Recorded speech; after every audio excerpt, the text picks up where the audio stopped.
کہ اکثر ہم عادتوں میں آ کر عبادتیں کرتے ہیں، لیکن عبادت کو بندہ اگر عبادت سمجھ کی عبادت کرے. دیکھیے میں چھوٹی سی مثال جوانوں کو دی تھی کہ یہی نماز ہے نا، کہ جنگ صفین میں مختلف جنگوں میں جب مولا نے مصلی بچھا دیا تو لوگوں نے کہا یا علی یہ میدان جنگ ہے، میدان نماز نہیں ہے. تو امام نے فرمایا اسی نماز کو بچانے کے لیے علی جنگ لڑ رہا ہے. قرآن میں ایک بھی آیت اقرأ الصلاۃ نہیں ہے، نماز پڑھ نہیں، نماز کو قائم کر. قیام الصلاۃ یعنی ہر حال میں نماز قائم ہو. اب اس بندے کا دل نماز میں لگتا کیوں نہیں؟ معصوم کیوں فرماتے ہیں کہ جب مجلسوں میں جاؤ تو یہ تصور کیا کرو کہ سید سجاد دروازے پر تیرے استقبال کے لیے کھڑا ہے. سنا ہے کہ نہیں سنا؟ جب روتے ہو تو ایسے سمجھو کہ حسین کی ماں فاطمہ تیرے سروں کے پیچھے کھڑی ہے، تیرے آنسوؤں کو جمع کر رہی ہے قیامت کے دن کے لیے. یہ معصوم کیوں تصور دیتے ہیں؟ کیونکہ انسان ظواہر پہ بڑا ایمان رکھتا ہے، جسے نہیں دیکھ رہا زبان سے تو اقرار کرتا ہے لیکن قلباً اس چیز کو مانتا نہیں ہے. گناہ کیوں کرتا ہے؟ کیونکہ اللہ نظر نہیں آ رہا. اللہ نظر نہیں آتا تو بندہ غافل ہو جاتا ہے اس اور اللہ کے حضور میں گناہ کرتا ہے کیونکہ اللہ کے حضور کو نہیں سمجھ رہا. اسی طرح نماز ہے. کیوں امام حسین کربلا کی آخری رات میں فرماتے عباس ایک رات کی مہلت مانگ. مولا آخری رات کیا کریں گے؟ بچی کے ساتھ بیٹھیں گے. جب بندہ مرنے لگتا ہے نا رشتہ داروں کو بٹھاتا ہے، آخری بار ہے بیٹیوں کو دیکھ لوں، بیٹوں کو دیکھ لوں، بیوی کے ساتھ بات کروں. لیکن مولا کیا آپ بیٹیوں کے ساتھ بیٹھیں گے یا بیٹوں کے ساتھ؟ فرمایا نہیں، حسین مصلی عبادت پہ بیٹھیں گے. کہ لشکر یزید کہتا جس طرح شہد کے چھتے سے آواز آتی ہے اسی طرح حسین کی تسبیح کی آواز آ رہی تھی. ایسی تسبیح کیوں؟ یہ لگاؤ جو اہل بیت کو ہے میرے دل میں کیوں نہیں؟ کیونکہ میں نے ابھی تک غیب پر وہ یقین کامل نہیں لایا. تو میں نے ایک چھوٹی سی مثال دی تھی. میں نے کہا یہ بتاؤ اگر تجھے کہا جائے کہ ڈیلی 10 منٹ کے لیے امام حسین آ رہے ہیں اور تجھے حسین سے ملاقات کرنی ہے، کیونکہ امام حسین کا تصور میرے وجود میں اللہ سے بھی زیادہ اسٹرانگ ہے. یہ حقیقت ہے. مولا علی کا تصور اللہ سے زیادہ اسٹرانگ ہے کیونکہ میں نے محسوس کیا ہے. کبھی مجلس میں آتا ہوں، کبھی ان کی زری پہ، کبھی علم. اب کہا جائے کہ 10 منٹ حسین آئیں گے اس امام بارگاہ میں اور مومن آ جانا، امام حسین سے ملاقات ہے. کیونکہ حسین کی محبت اور حسین کی شخصیت کا تصور، شہید کربلا کا تصور میرے دل میں اتنا مضبوط ہے.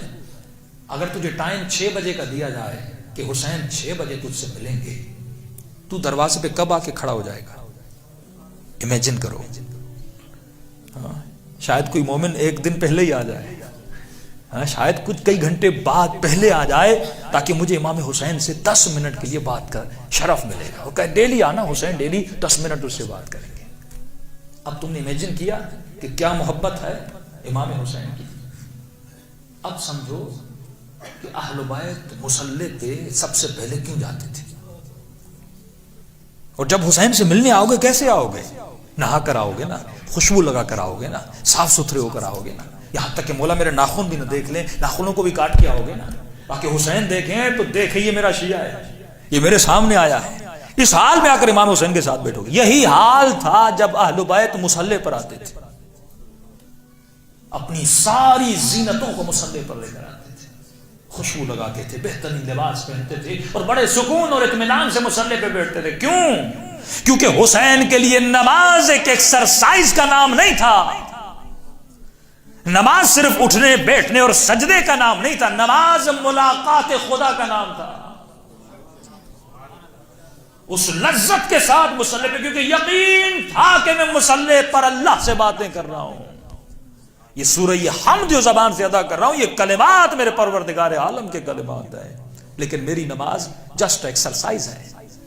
2 سجدے ہیں، ایک رکوع ہے اور قیام ہے، اور کچھ بھی نہیں. کیونکہ میں ایکسرسائز کر رہا ہوں. میں اس تصور سے نماز نہیں پڑھ رہا کہ میں پروردگار عالم کے سامنے کر رہا ہوں، جو رب الارباب ہے، جو خالق حسین اور خالق علی ہے، جو خالق زہرا ہے، جس نے اتنا حسن خلق کیا ہے وہ خود کتنا حسین ہوگا. جس نے اتنے کریم بندے بنائے ہیں وہ خود کتنا کریم ہوگا. تو یہاں تصور کو بدلنے کی ضرورت ہے. جتنا میرا تصور اسٹرانگ ہوتا جائے گا اتنا میرا یقین اسٹرانگ ہوتا جائے گا, اور جتنا میرا یقین اسٹرانگ ہوتا جائے گا اتنے میرے ایمان کے مراتب بھی بڑھتے جائیں گے. تو فرما آ کربلا کے میدان میں ذرا حسین کی نماز کو دیکھ, آ زندان شام میں سیدہ زینب کی نماز کو دیکھ. یہ شخص کہتا ہے میں نے حسین کو اکبر کا لاشا اٹھاتے ہوئے دیکھا. میں نے جب عباس کے بازو کٹے ہوئے اٹھاتے ہوئے دیکھے تو ایسے لگ رہا تھا جس کے واقعہ اس کی کمر ٹوٹ گئی ہے. اور جب میں نے جوان بیٹے کے لاشے پہ آتا ہوا دیکھا, کہتا میں نے پہچانا نہیں, پہلے بال سیاہ تھے اب بال سارے سفید ہو چکے تھے.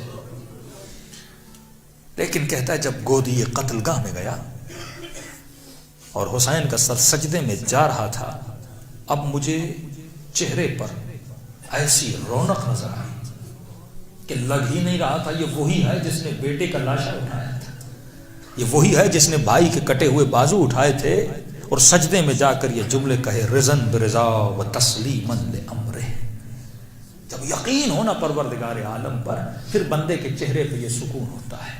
اور امام سجاد فرماتے ہیں کہ پورے سفر میں نے نہیں دیکھا میری پھوپھی اماں بیٹھ کے نماز پڑھیں, لیکن جب زندان شام آتا ہے رات کے اندھیرے میں اٹھتی ہیں بی بی, وضو کرتی ہیں, اور جب نماز پڑھنے کا وقت ہوتا ہے تو بی بی بیٹھ کے نماز پڑھتی ہیں.